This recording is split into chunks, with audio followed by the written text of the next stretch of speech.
Après notre première vidéo qui a fait plus de 160 000 vues, voici de nouveaux indicateurs qui montrent le déclin de la France.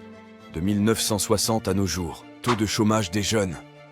1960, 5%, 1980, 12%, 1990, 20%, 2015, 25%, 2023, 18%. Cependant, il est à noter qu'en 1980, il y avait moins de 10% de travail à temps partiel, et en 2023, le taux est de 17%.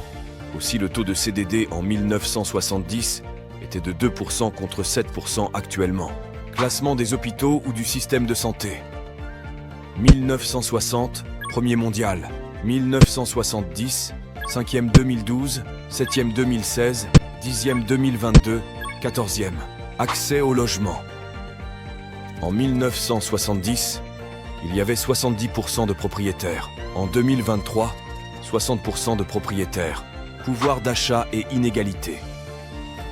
Depuis 1980, l'évolution du pouvoir d'achat des Français a été marquée par des périodes de croissance modérée, de stagnation et des reculs, notamment lors des crises économiques. En 2022, le pouvoir d'achat est confronté à une nouvelle pression avec l'inflation élevée. En revanche, depuis 2000, on observe une véritable explosion des plus grosses fortunes.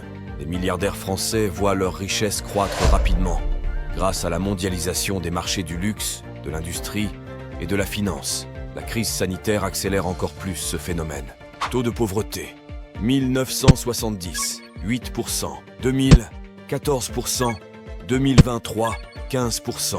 Espérance de vie. Stagnation depuis 2017, en recul par rapport à d'autres pays européens. Système éducatif. 1960, la France est un modèle éducatif dans le monde. 2023, la France occupe le 26e rang mondial, derrière l'Estonie et la Corée du Sud. Aucun établissement universitaire ne figure dans le top 30 mondial, tandis que les universités américaines et asiatiques dominent le classement. Également, l'écart d'inégalité entre les différentes classes sociales ne cesse de croître.